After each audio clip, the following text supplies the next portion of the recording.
Pirates VR Jolly Roger on PSVR2 is an average game. It's not bad, it's not great.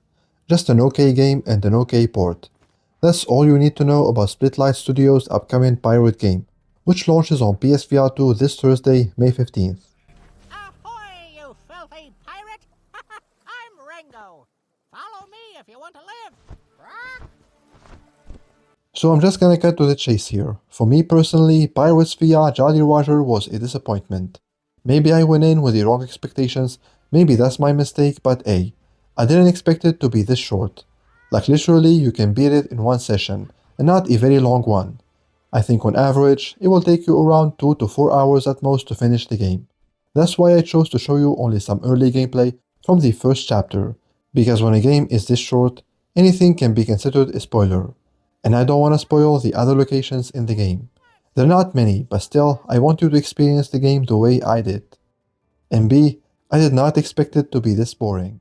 Don't get me wrong, it's not a walking simulator. There is a lot of stuff to be done here, but unfortunately, as a package, to me it just felt too repetitive and boring. In fact, if I'm being completely honest, the only reason I finished the game is for the sake of this review. So that gives you an idea of my excitement level when playing Pirates VR Jolly Roger.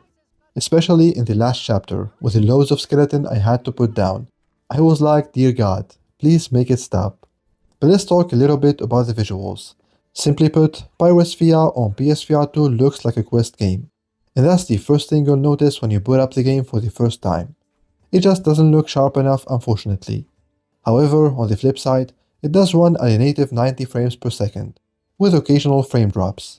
And if we're talking PSVR2 features, then I'm happy to report that the game supports haptic feedback and headset feedback, with an emphasis on haptic feedback, which I found to be really nice. The game can look beautiful sometimes, depending on the scene. After all, it does take place on a Caribbean island, so the color palette and art style are often appealing. But again, the low resolution means you can't appreciate that beauty enough, which is a shame. There is not much to be said about the story, it's just the classic pirate story. You're in the middle of nowhere looking for a treasure, and in order to get to that treasure, you have to solve multiple puzzles. So fair warning, if you hate puzzles, maybe this isn't the right game for you.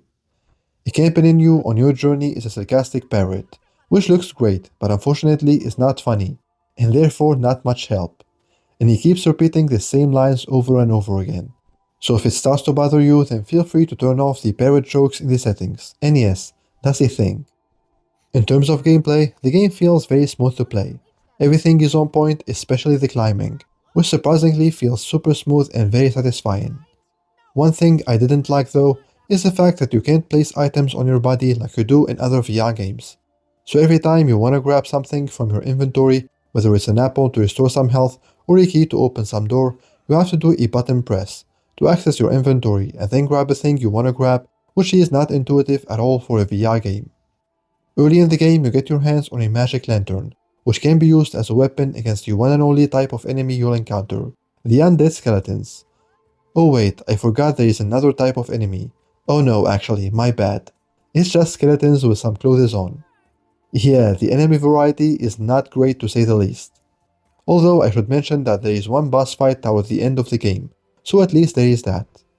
And besides the lantern, you'll also find a pistol in the last chapter, and that pistol has decent haptics. So overall, like I said at the beginning of this video, Pirates VR Jolly Roger is a short average game. Not bad, not great, just kind of in between. It's something you play in a single gaming session and you might enjoy it if you love pirate games or puzzles. But most likely once you finish it, you'll never think about it again. So for $19.99, what do you guys think? I think it's a bit overpriced.